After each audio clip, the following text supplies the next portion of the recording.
जरूर सुनिएगा, बहुत अच्छी कहानी है और बताइएगा आपको कैसी लगी। मम्मी, मैं कह रहा हूँ ना, मैं रेणु से ही शादी करूँगा, अन्यथा मैं जिंदगी भर कुंवारा रह जाऊंगा और यह मेरा अंतिम निर्णय है। अब इस विषय पर मैं आपसे आगे बहस नहीं करूंगा। तभी अभिनव की मम्मी रमा जी ने कहा, बेटा तू समझता क्यों नहीं है? हमने तेरे सामने रेणु की जन्म कुंडली पंडित जी को दिखाई थी ना, और उन्होंने रेणु की कुंडली में मांगलिक दोष बताया है। अब तू बता, सब कुछ पता होते हुए हम तेरी शादी एक मांगलिक लड़की से कैसे कर दे? तू जानता नहीं कि मांगलिक दोष वाले की जीवन साथी की मौत जल्दी हो जाया करती है, इसलिए तुझे मैं समझा रही हूँ, तू भूल जा रेणु को। रमा जी ने अभिनव को बहुत समझाया, पर अभिनव का कहना था कि जब मैंने रेणु से प्यार किया था, तब मैंने उसके साथ प्यार करते हुए जन्म कुंडली का मिलान नहीं किया था, ना ही मैं इन मिलानों को मानता हूँ। इसलिए अब बस मैं शादी करूँगा तो सिर्फ रेणु से, और यह मेरा आखिरी फैसला है। आखिर रमा जी को अपने बेटे की जिद के आगे झुकना पड़ा और पंडित जी के द्वारा बताए गए अनुसार रेणु के मंगल दोष को दूर करने के लिए अभिनव के साथ शादी करने से पहले रेणु की शादी एक पेड़ के साथ करवाई गई और उसके बाद रेणु ने अभिनव से शादी करी। रेणु दुल्हन बनकर अभिनव के घर आई, पर रमा जी को रेणु का मांगलिक होना अभी भी खटक रहा था और रमा जी उसे दिल से नहीं अपना पा रही थी, और घर में कुछ भी परेशानी आती तो उसका दोष रेणु को ही दिया जाता। लेकिन रेणु पढ़ी लिखी संस्कारी लड़की थी और वह अपनी सासू माँ से मिले इन बेवजह आरोपों को अपने दिल से नहीं लगाती थी, और ऐसे ही ससुराल में उसके दिन कट रहे थे। एक दिन अभिनव ऑफिस से जल्दी घर आ जाता है, तब रमा जी ने उससे पूछा, बेटा आज जल्दी कैसे आ गया?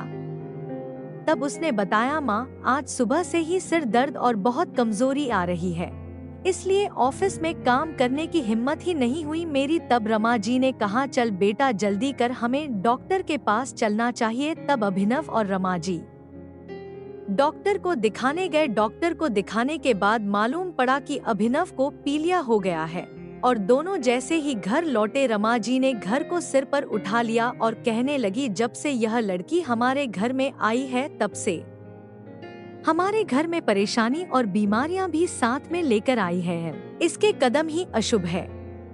अब देखो, इसका मांगलिक दोष हमारे बेटे पर भी असर करने लग गया है। कल को अगर मेरी बेटे को कुछ हो गया तो कौन जिम्मेदार होगा? तभी रेणु ने कहा, मम्मी जी प्लीज, और कितना नीचा दिखाएगी मुझे। आज तक मैं चुप रही, क्योंकि पापा ने यही सिखाया था कि बड़ों के आगे ससुराल में जवाब मत देना। पर आज तो आपने हद ही कर दी है। अगर मैं आज नहीं बोली तो जिंदगी भर खुद को माफ नहीं कर पाऊंगी। मम्मी जी, अगर आप पंडित जी पर भरोसा नहीं करती थी तो उनके कहे अनुसार आपने सारी मांगलिक दोष निवारण की विधि क्यों करवाई?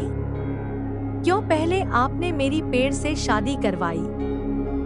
दोष मेरा मांगलिक होना नहीं है, बल्कि दोष तो मेरा आपकी बहू होना है, क्योंकि घर में जाने अनजाने में कुछ भी परेशानी आती है उसको आप मुझसे जोड़ देती है, और जब कोई सास अपनी बहू से सिर्फ नफरत कर रही होती है तब यह बहु दोष बेटे बहू को नहीं पूरे परिवार को परेशानी में डाल देता है, और इस बहु दोष से मुक्ति भी सिर्फ सास ही दिलवा सकती है।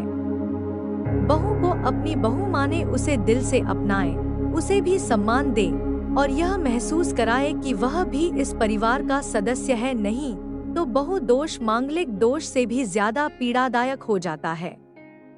रेणु की कही हुई बातें रमा जी के दिल को झकझोर रही थी और उन्हें मन ही मन पश्चाताप भी हो रहा था। उस समय उन्होंने रेणु को कुछ भी नहीं कहा।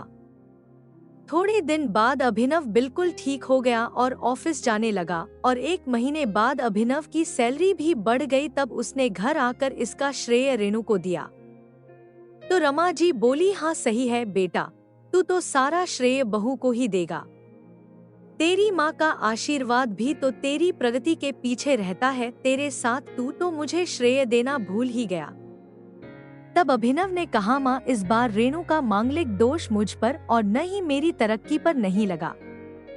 और माँ, जब हम बुरी परेशानियों का श्रेय रेणु को देते हैं तो अच्छे कामों का श्रेय भी तो रेणु को ही देना चाहिए। तो इसलिए आज का सारा रेणु को जाता है, अभिनव ने हंसते हुए कहा। तब रेणु बोली, अभिनव, तो क्या तुम भी मुझे ऐसा समझते हो? तब अभिनव ने कहा, नहीं रेणु, बिल्कुल नहीं, बल्कि मैं तो माँ को यह समझाना चाह रहा हूँ कि सुख दुख हमारे जीवन का हिस्सा है और कभी जीवन में खुशियाँ आती है तो कभी गम भी आते हैं। इसके लिए हमें परिवार के सदस्य या अपनी बहू को दोष देना उचित नहीं है। तभी रमाजी बोली, बेटा सही कह रहा है तू, और तेरी तरक्की ही बहुत है। मुझे इस झूठे दोषों से बाहर निकालने के लिए आज मैं यह कसम लेती हूँ कि आज के बाद में रेणु को किसी भी बात का दोष नहीं दूंगी। यह सुनकर रेणु आज बहुत खुश थी, क्योंकि आज उसको उसकी सास ने मांगलिक दोष के साथ साथ बहु दोषों से भी मुक्ति दे दी थी।